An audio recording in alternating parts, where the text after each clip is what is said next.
Alléluia. Bienvenue ce matin.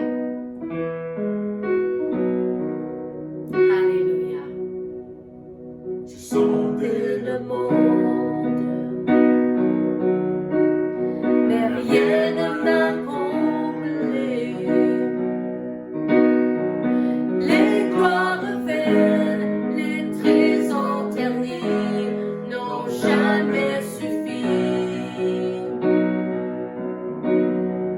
Puis tu es venu, tu as restauré mon âme, et chaque désir est comblé en toi, en ton amour. Rien n'est meilleur que toi.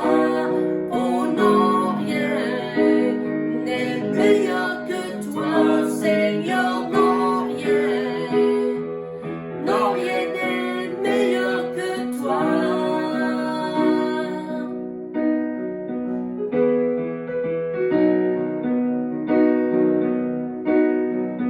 je Viens sans peur,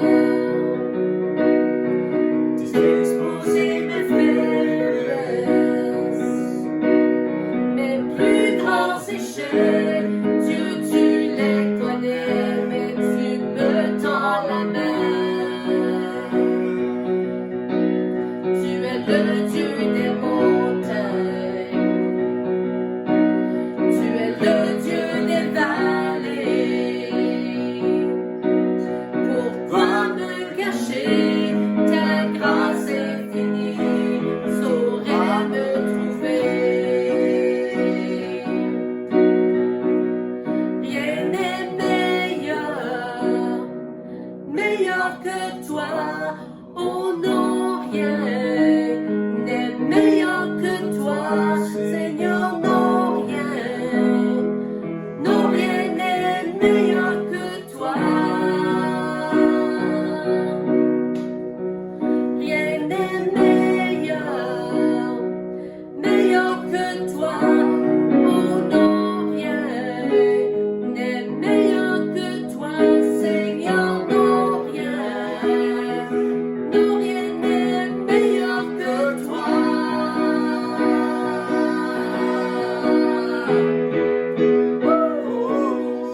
Alléluia. change Le deuil en victoire, descendre vers je l'espoir. La honte est changée en gloire. Seigneur, toi seul peux le faire. Tu changes le deuil en victoire, descendre vers je l'espoir. La honte est changée en gloire. Seigneur, toi seul peux le faire. De l'amour jaillit la vie. Par ta voix les eaux revivent. Dans les flots s'ouvre un chemin. Seigneur, toi seul peux le faire. Seigneur, toi seul peux le faire.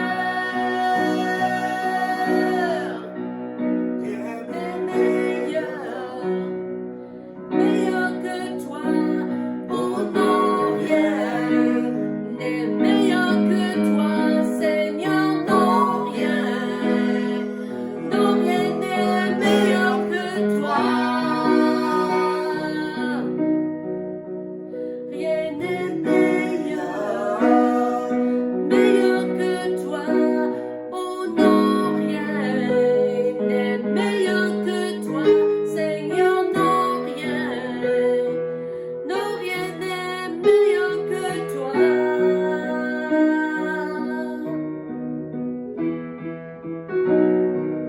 Alléluia. Tu nous donnes la victoire, oui Jésus. Descendre Cendre émerge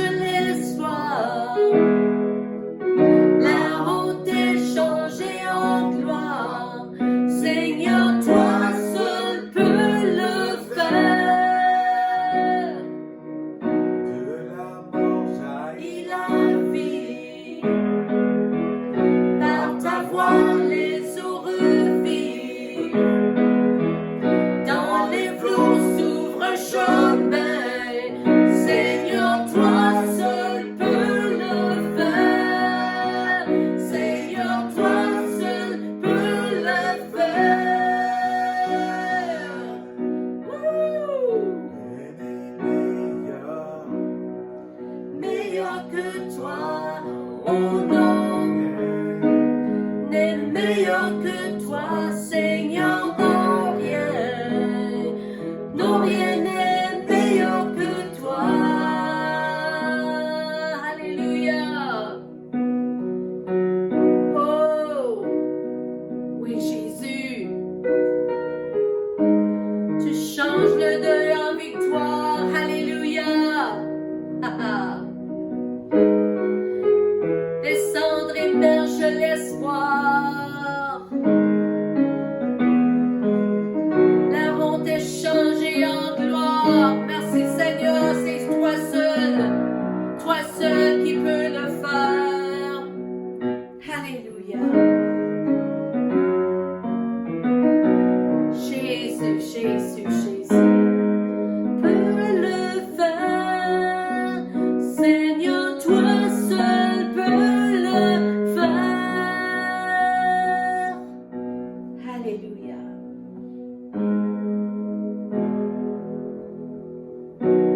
Merci Seigneur. Alléluia.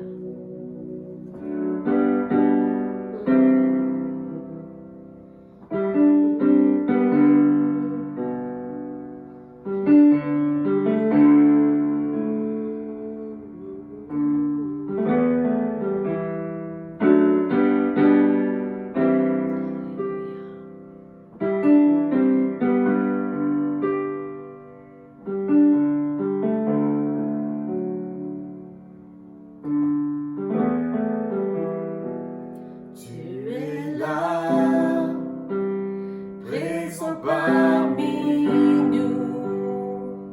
Oui, je t'adore. Oui, je t'adore. Tu es là, agissant parmi nous. Oui, je t'adore. Oui, je t'adore. Tu es là,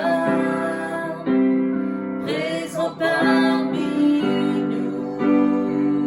Oui, je t'adore.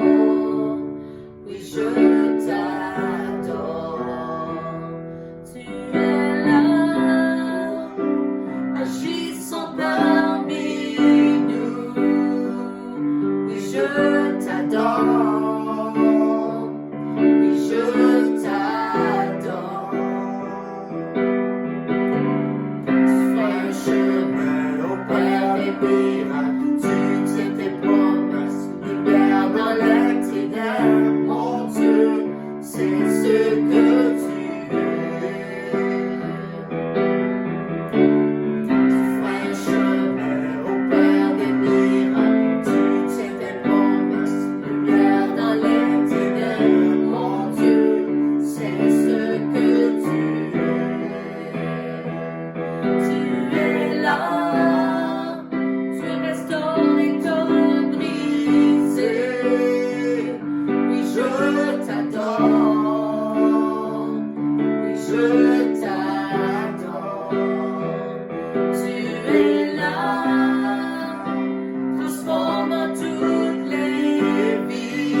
C'est ce que tu es.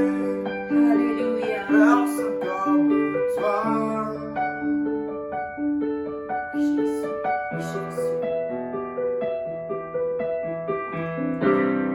Alléluia. Alléluia. Alléluia. Oh, oui, Jésus. Et quand je ne le vois pas, tu es là. Et quand je ne le sens pas, tu es là. Tu agiras encore. Tu agiras encore. Et quand je ne le vois pas, tu es là. Et quand je ne le sens pas, tu es là. Tu agiras encore. Tu agiras encore. Tu agiras, Oui, tu Seigneur. agiras encore. Tu agiras encore.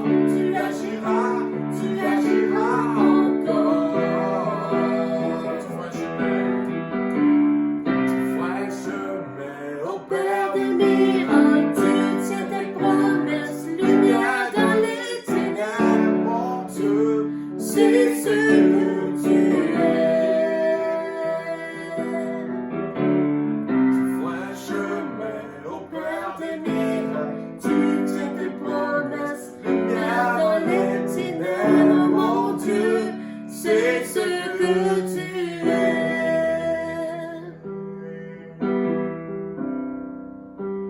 C'est ce que tu es.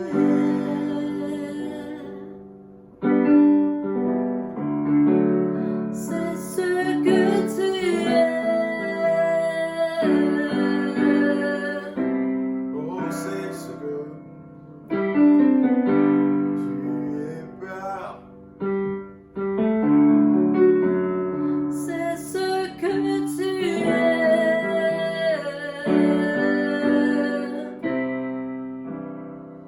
Alléluia, Alléluia.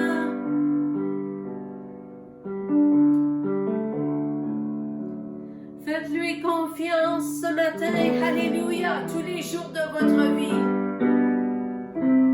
Alléluia. Parce que même si qu'on ne voit pas, même si qu'on ne le sent pas, il est là, il agit, toujours. Il est toujours prêt à agir dans ta vie. Alléluia.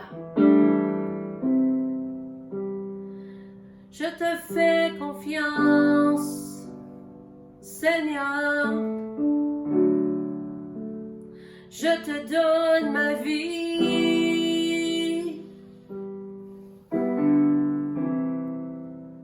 Fais ce que tu veux faire à moi. Je te donne ma vie. Oui, Seigneur. Je te fais confiance. Je vais te suivre pour toute ma vie, oui. Car tu es bon, Seigneur. Je peux te faire confiance. Oui, Seigneur Jésus. Alléluia, Alléluia, Alléluia. Alléluia, Alléluia, Alléluia. Oh,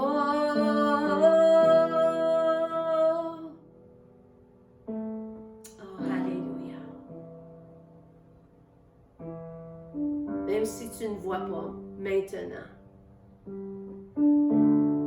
et tu ne comprends pas maintenant, sache que le Seigneur est là avec toi. Le Seigneur te guide, le Seigneur va devant toi, le Seigneur agit dans ta vie. Fais-le confiance. Fais-le confiance. Oh oui, Jésus. Oui, Seigneur.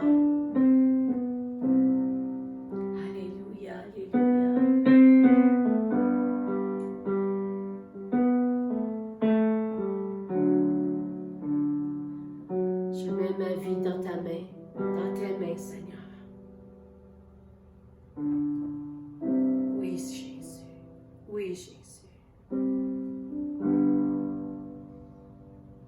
Je t'adore. Oui, je t'adore.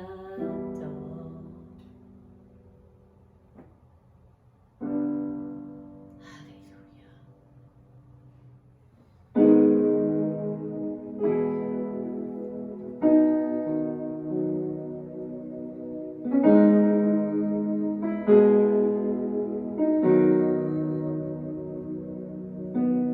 Il y a une grâce quand mon cœur traverse le feu.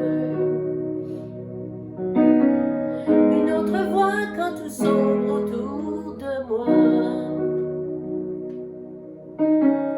Et quand je pense à la différence entre qui j'étais et qui je deviens, je sais que je ne serai jamais seul. Il était avec moi dans le feu, là à mes côtés. Il était présent dans la tempête, apaisant les mers. Et s'il m'arrive un jour d'oublier le prix payé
Ben, bonjour tout le monde, Alléluia. Bienvenue à notre message du dimanche. Alléluia. Mon nom c'est Pasteur Denis. J'aimerais ça vous dire ce matin, Dieu est bon. Alléluia. Toutes les choses qu'on lit dans la parole de Dieu, c'est toujours à faire pour notre rédemption. Le Seigneur veut nous emporter à lui, soit c'est à travers son amour, des miracles, toutes sortes de choses, la guérison. Il veut toujours nous emporter à lui, nous faire tourner notre vie et nous emporter à lui. Alors moi, je veux dire ce matin pour commencer que Dieu est bon et Dieu est bon tout le temps. Alléluia, alléluia. Alors aujourd'hui, je commence une nouvelle série sur la joie. Puis on va regarder au livre de Philippiens. Alors aujourd'hui, je vais juste commencer, je vais juste casser la glace, si on peut dire ça comme ça. Et puis on va introduire la joie aujourd'hui. Je vais vous demander une question. Puis je sais qu'est-ce que c'est la réponse. Mais je vais vous la demander quand même. Cela vous est-il déjà arrivé? Vous voyez, quand le temps est froid ou beaucoup de neige, comme on a eu cette semaine, sombre ou humide, et que vous voulez juste rester à l'intérieur, vous envelopper dans votre couverture préférée et profiter de votre nourriture réconfortante préférée. Alléluia! Soit que ça soit du macaroni avec du fromage ou un bon pâté au chinois ou juste quelque chose de simple, mais bon et chargé de glucides. Ça, c'est la nourriture réconfortante que je parle. Et c'est généralement lorsque le temps n'est pas souhaitable ou lorsque vous avez eu une longue journée difficile ou tout simplement marre de toutes les circonstances quotidiennes qui vous submergent d'une manière ou d'une autre. Apportez-moi ma télécommande et ma nourriture réconfortante. Je pense que ces deux-là vont ensemble. Alléluia! On a tous été à travers de quelque chose comme ça. Le temps n'est pas beau dehors, puis on décide, moi je veux juste rester en dedans, soit lire la parole, regarder un film ou faire quelque chose. Juste une journée où on est lâche. T'sais.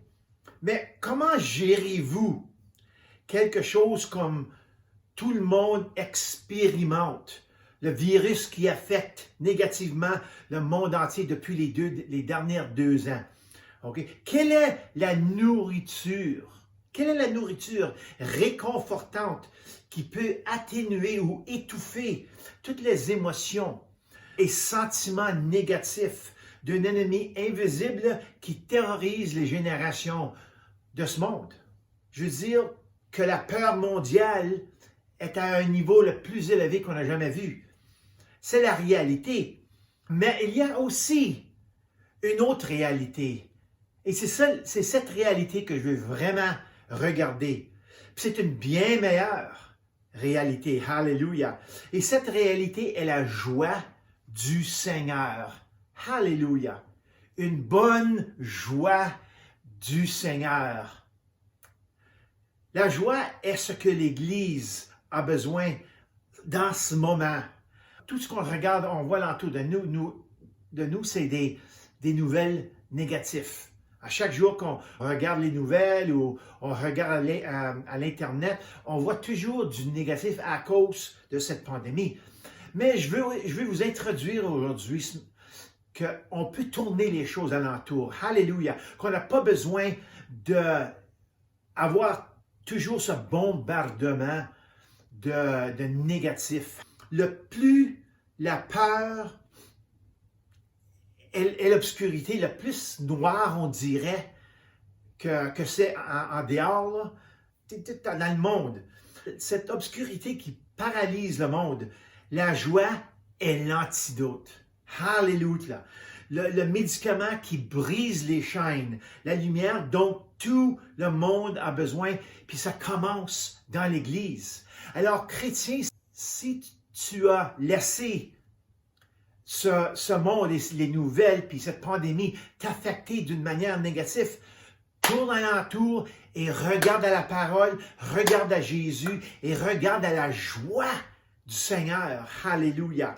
C'est ça qui va briser les chaînes. C'est ça qui va changer ton attitude. C'est ça qui va changer comment tu vois toutes les choses. Il faut regarder à ce monde-ci à travers la parole de Dieu. Alléluia. Pas à travers de qu'est-ce qui se passe.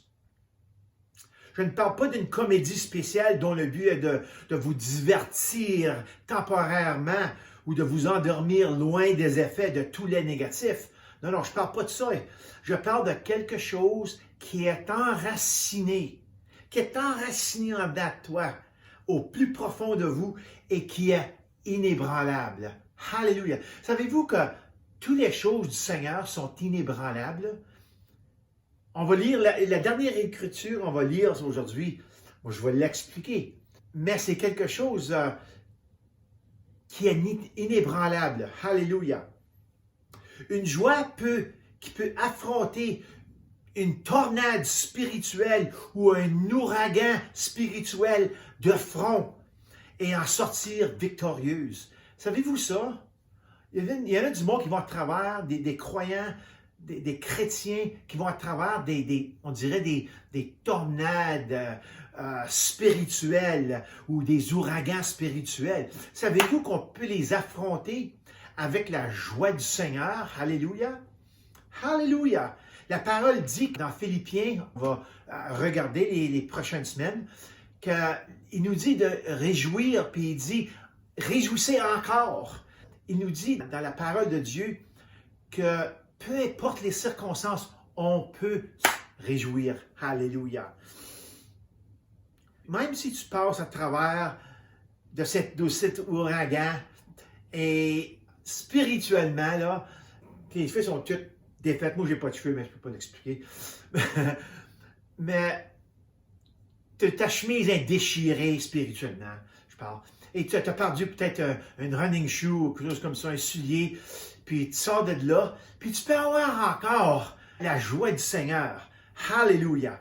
C'est ça qui va te maintenir sur tes deux pieds quand tu vas passer à travers. Alléluia.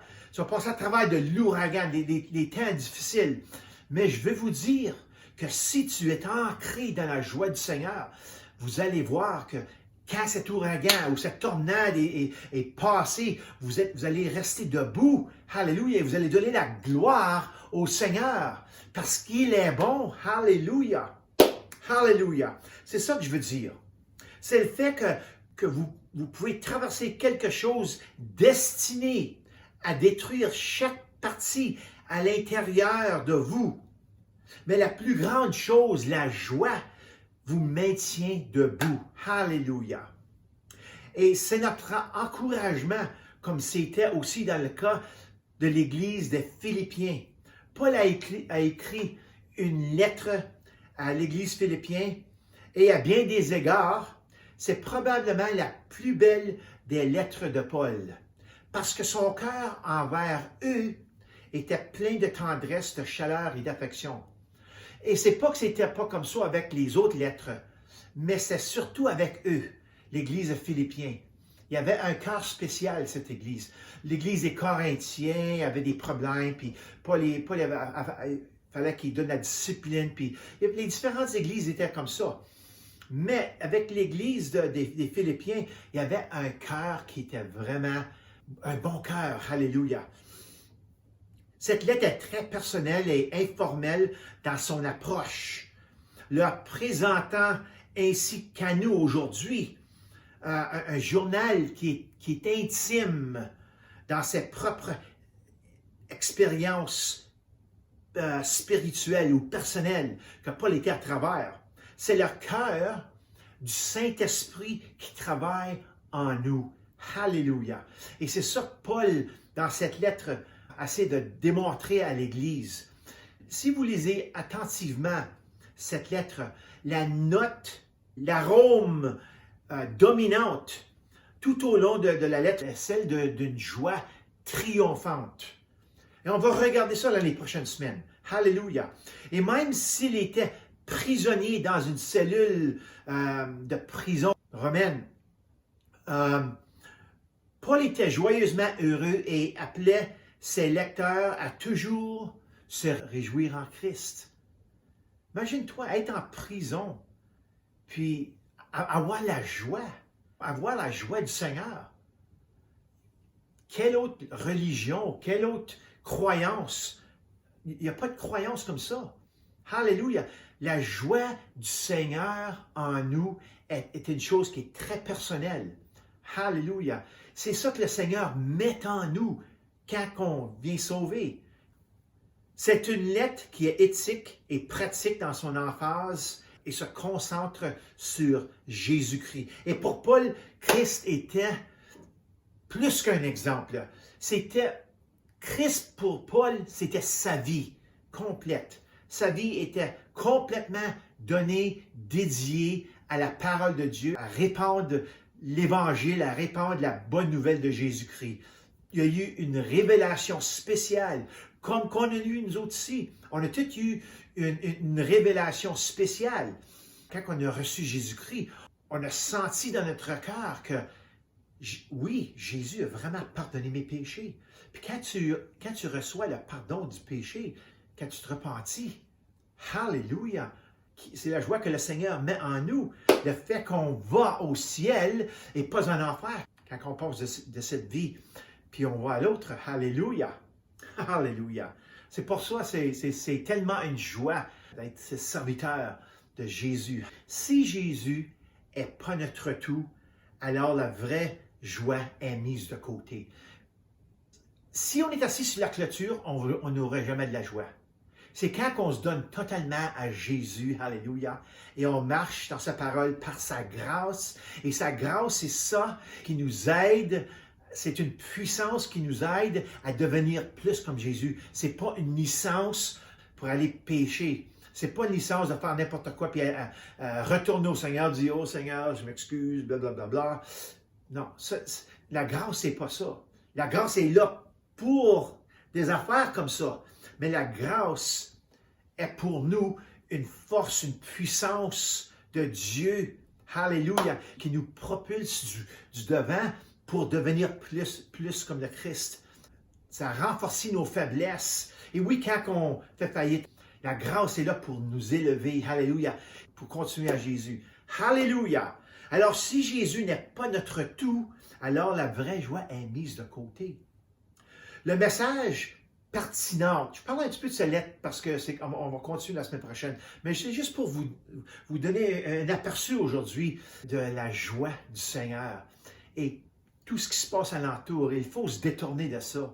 Il faut se tourner envers Jésus. Alors, le message pertinent de cette lettre aux Philippiens concerne la nature et les fondements de la joie chrétienne. Dans la vie, là, il n'y a rien de plus bon pour toi, physiquement, pour ta santé, que d'avoir une joie. Une personne qui est contente, une personne qui sait où il s'en va, dans l'amour de Dieu, dans la présence et la gloire de Dieu, qui vraiment s'accroche à ça. Il n'y a rien de plus joyeux que ça. Ça, c'est la joie du Seigneur. C'est la santé de ton corps physique. Alléluia! Pour Paul, la vraie joie n'est pas une émotion superficielle qui dépend des circonstances favorables du moment. Il ne s'agit pas d'une comédie ou d'un comédien qui nous fait rire, même si c'est drôle. La joie chrétienne est indépendante des conditions extérieures et est possible même au milieu des circonstances défavorables. Comme je disais, pour de l'ouragan, on va pouvoir se réjouir là-dedans, même si on va à travers des circonstances défavorables, telles que la souffrance, la persécution. Cela peut pas sembler joyeux pour le moment. Vous ne souriez peut-être pas à l'extérieur, mais votre joie intérieure vous permettra certainement de continuer. Je veux vraiment mettre l'emphase ce matin de vous dire de réjouissez-vous dans le Seigneur. Alléluia. Réjouissez-vous. Regardez à la parole, regardez à les choses que Jésus a faites, lisez les évangiles et regardez à toutes les belles choses que Jésus a faites. Et avec ça, vous allez voir, votre joie va commencer à surabonder. La joie trouve son origine dans la communion avec le Christ qui est ressuscité et glorifié. Tout au long de la lettre des Philippiens, Paul parle de la joie dans le Seigneur, soulignant que c'est par le Christ seul que se réalise la joie chrétienne. C'est seulement par Christ. Ce monde, le monde, le diable, la chair n'a pas de vraie joie, de la joie profonde, la joie qui vient du ciel. C'est seulement par le Christ, c'est seulement par une relation avec Jésus, une relation intime avec lui. Alléluia. Alléluia. Et cette joie se réalise lorsque nous comprenons la conviction confiante de la seigneurie du Christ, basée sur l'expérience de la puissance de sa résurrection. Savez-vous que sa résurrection est en vous? Vous avez ressuscité avec le Seigneur. Vous êtes en vie avec lui. Quand on donne notre vie à Jésus, c'est vraiment un signe de mourir à notre ancienne vie et de ressusciter à une nouvelle vie. Si vous lisez 2 Corinthiens 5, 17, ça l'explique tout. On est des nouveaux chrétiens, on est une créature. Alléluia. Grâce à cette conviction, à la pleine réalité que Jésus est le Fils de Dieu, qui nous aime tant, la vie de Paul a pris un sens. Quand Paul était sur la route à Damas, il était là pour persécuter les chrétiens, pour les emporter à la prison. Sa vie, elle a arrêté là. Sa vie de pécheur, sa vie de pécheresse a arrêté sur le chemin de Damas. Alléluia. Et sur ce chemin-là, il y a eu une rencontre très personnelle avec Jésus. Alléluia. Et c'est là où son cœur a tout changé. Il est devenu aveugle et 3 jours après, ses yeux ont ouvert. Le Seigneur lui a parlé, lui a montré des choses et sa vie a été changée. Son ministère était d'aller aux païens et d'introduire Christ comme lui a été introduit Christ. Il écrit de nombreuses lettres et on voit la joie. Alléluia. On voit dans Philippiens ici sa joie. Même la mort est devenue un ami, car elle amènerait à une expérience plus complète de la présence de Dieu. Alléluia. Regarde ce qu'il dit dans Philippiens 1, 21 à 23. Paul il parle comme ça. Imagine-toi. En effet, Christ est ma vie et mourir représente un gain. Il y a du monde, ils ont peur de mourir. Mais avec Jésus, on n'a pas besoin. Parce qu'aussitôt qu'on passe dans notre corps physique, on est instantanément avec le Seigneur. Regarde ici. Cependant, s'il est utile pour ma tâche de vivre ici-bas, je ne saurais dire ce que je dois préférer. Je suis tiraillé de 2 côtés. J'ai le désir de m'en aller et d'être avec Christ, ce qui est de beaucoup le meilleur. C'est bon pour vous si je reste ici. Mais moi, d'une manière ou d'une autre, si le Seigneur il me prend, ça va être bon. Alléluia. Je vais être content d'être avec vous ici sur la terre pour continuer l'ouvrage. Mais si le Seigneur me prend, alléluia, je vais être dans sa présence. Pour Paul, toute situation était gagnant-gagnant. Alléluia. C'est pour ça qu'il pouvait réjouir. Dans les situations comme ça, Paul regarde à ça, puis nous, comme chrétiens, on devrait regarder ça et dire, OK, c'est une pandémie, tout bad. On va continuer à réjouir. On va continuer à regarder la parole de Dieu. Alléluia. La joie présentée dans cette lettre aux Philippiens implique une attente ardeur du retour proche du Seigneur. Je vais expliquer quelque chose. Cette attente dominait dans la pensée de Paul se voit dans 5 références au retour du Christ. Alors, il parle 5 fois. Dans chaque contexte, il y a toujours de la joie, le fait que Jésus était pour retourner. Maintenant, on sait que dans le temps où Paul était, il y avait quelque chose que tout le monde disait que Jésus était pour venir bientôt. Mais qu'est-ce qu'ils ne savaient pas? Il y avait d'autres livres qui n'étaient pas écrits encore. On voit le livre d'Apocalypse qui explique beaucoup, qui introduit aussi avec le livre de Daniel, les deux ensemble. Alors, il n'y avait pas toute la parole complète. Alors, eux autres, ils pensaient que Jésus y arriverait bientôt. Mais c'est juste pour dire, Alléluia, que nous sommes vraiment dans le temps que Jésus va revenir bientôt. Vraiment, là. Alors, mais eux autres, il y avait toujours une joie attachée à propos de ça. Philippiens 1,6 dit ici, « Je suis persuadé que celui qui a commencé en vous cette bonne œuvre la poursuivra jusqu'à son terme, jusqu'au jour de Jésus-Christ. » Alors, il y a une joie ici, OK? C'est une bonne œuvre. Le Saint-Esprit devrait faire quelque chose de très bon en nous. Alléluia. Et on se réjouit là-dedans, jusqu'au jour de Jésus-Christ. Alors, Philippiens 1,10 nous dit, « Pour que vous puissiez discerner ce qui est essentiel, ainsi vous serez purs et irréprochables pour le jour du Christ. » Le jour du Christ, eux autres, c'était le retour du Christ. OK? Philippiens 2,16 nous dit, « En portant la parole de vie, je pourrais alors être fier le jour du Christ de ne pas avoir couru ni travaillé pour rien. » Il y a toujours une joie ici, là, en portant la parole de vie. Tu ne peux pas porter vraiment la parole de vie en toi puis être tout déprimé. Non, il y a quelque chose qui donne de la vie, puis la vie, c'est la joie. Alléluia. Philippiens 3,20. Quant à nous, notre droit de cité est dans le ciel, d'où nous attendrons aussi comme sauveur le Seigneur Jésus-Christ. Et Philippiens 4,5 dit que votre douceur soit connue de tous les hommes. Le Seigneur est proche. Alors, il y avait toujours une attente que Jésus était pour revenir. Puis c'était comme ça avec Pierre puis les autres. Ils attendaient tout. J'aime la même chose. Ils attendaient tout pour que Jésus revienne dans leur temps. Mais il y avait des prophéties de l'Ancien Testament qui n'avaient pas encore fini encore.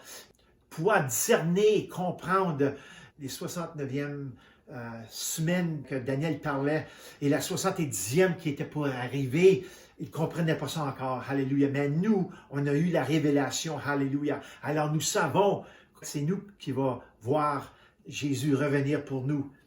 Alléluia. Si nous étudions la Bible attentivement, nous pouvons en toute confiance arriver à une conclusion solide que d'Adam à maintenant, il s'est écoulé environ 6000 ans. D'Adam à Jésus, les érudits juifs et les rabbins peuvent conclure une période de temps de 4000 ans, environ 4000 ans. De Jésus jusqu'à maintenant, nous avons environ 2000 ans.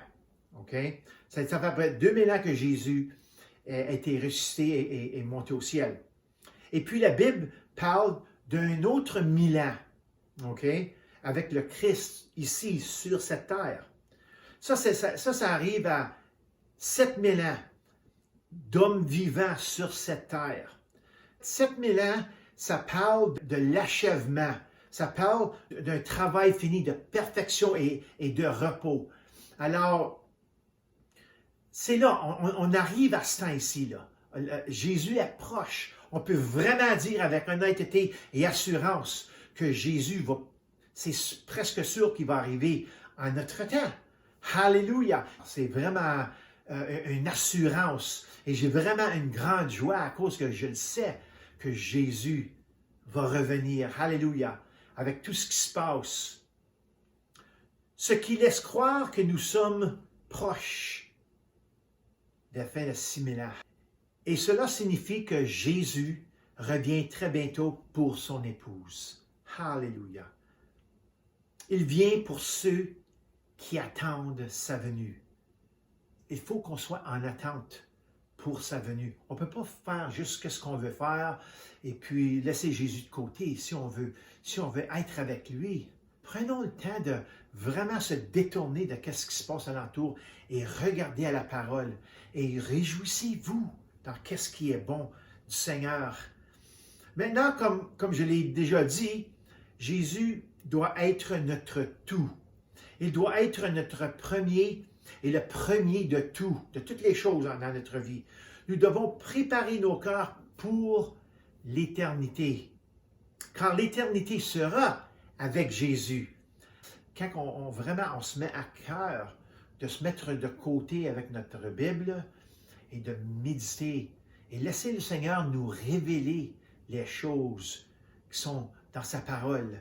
Il veut nous parler, il veut avoir du temps avec nous. C'est là qu'intervient la bataille pour votre temps.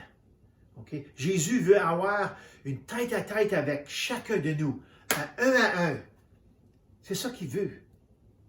Je suis un croyant ferme que Jésus revient bientôt et que nous devons préparer nos cœurs pour sa venue. Il y a tellement une force d'attraction pour notre attention et pour notre temps.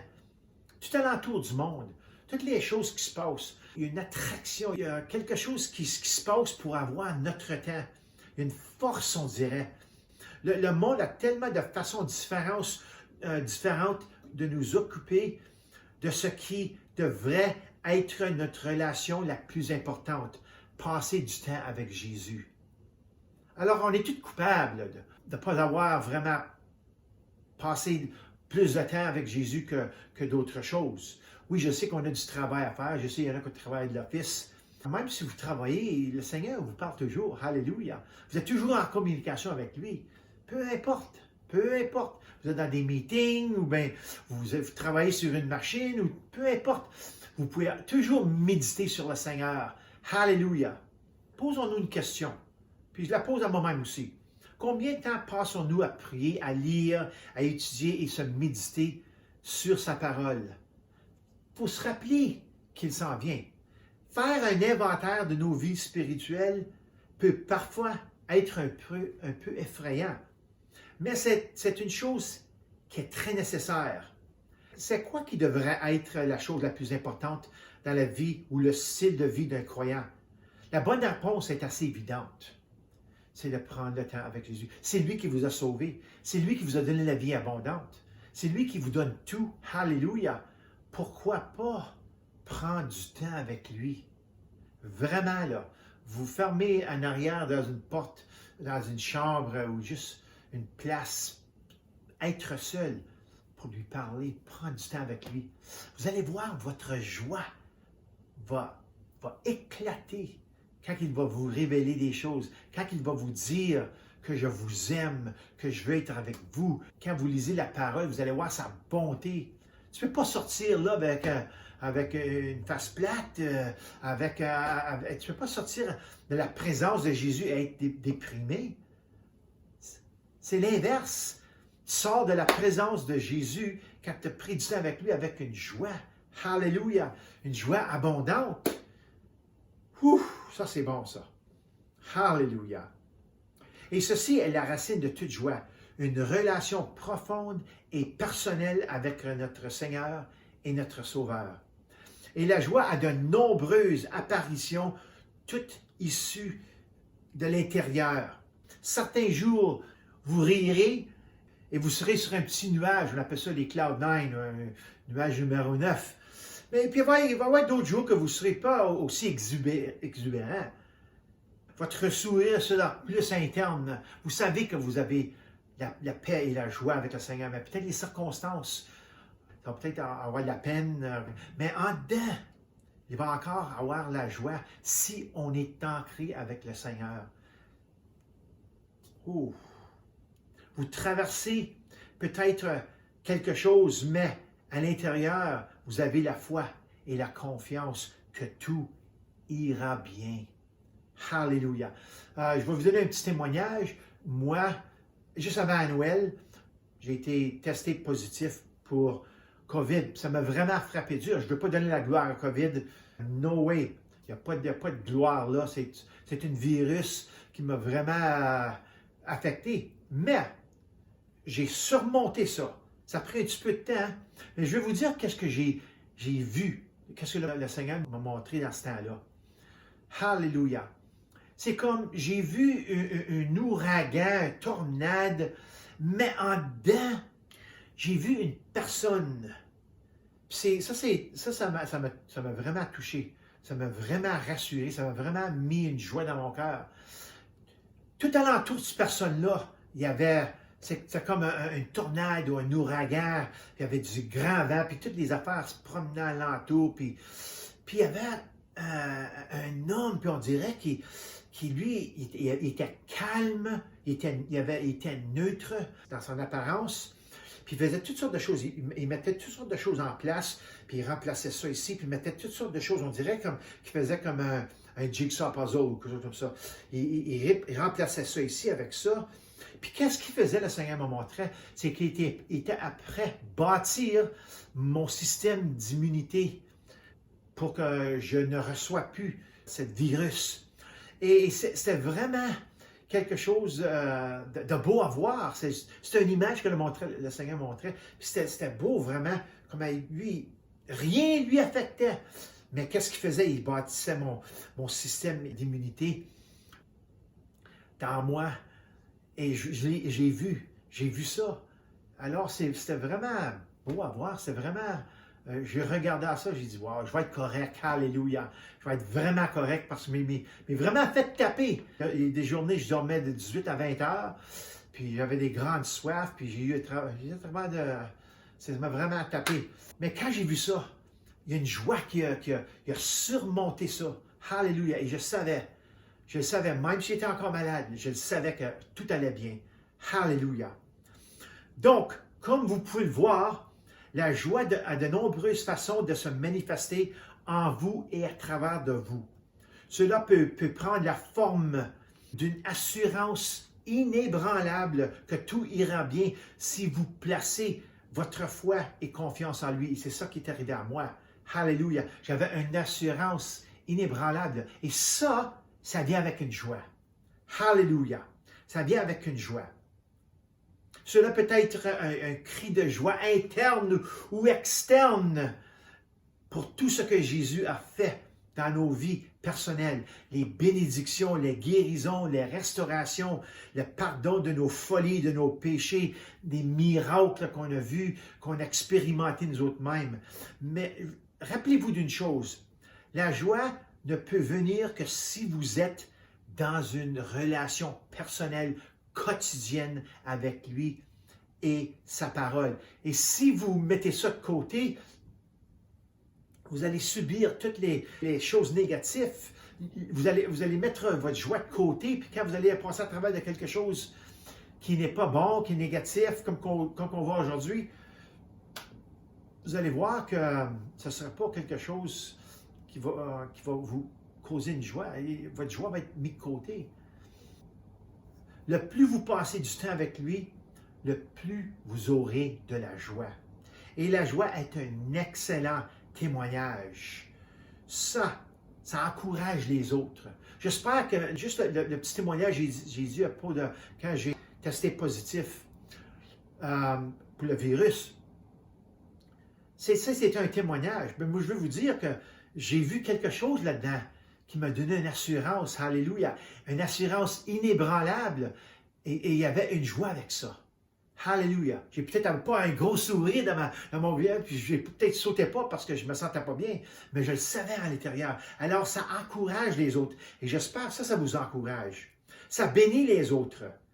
C'est le vrai bonheur et il vient d'en haut. Toute bonne chose. Écoutez ça ici. Galates 5. C'est ça l'écriture que je voulais vous montrer.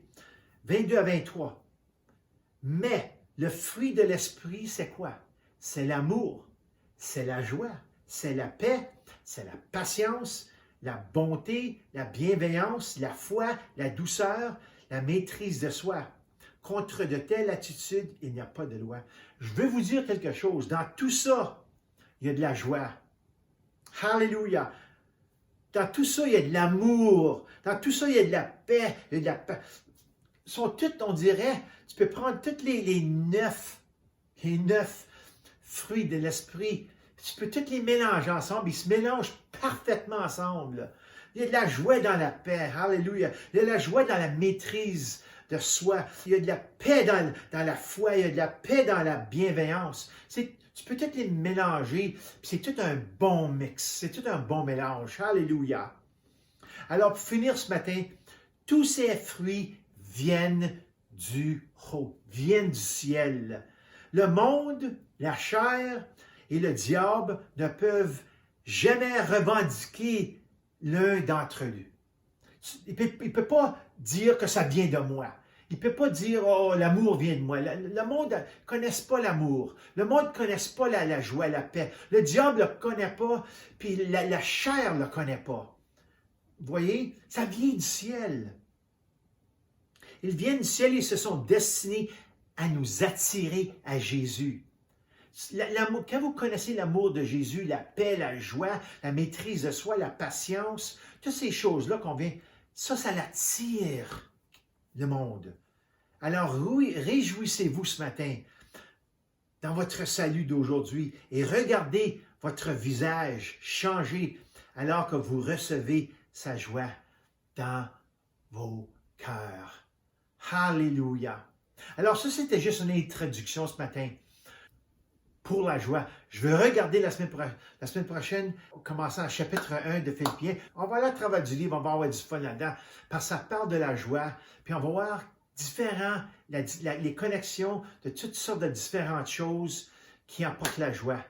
Alors que le Seigneur vous bénisse et restez dans la joie du Seigneur. À la prochaine.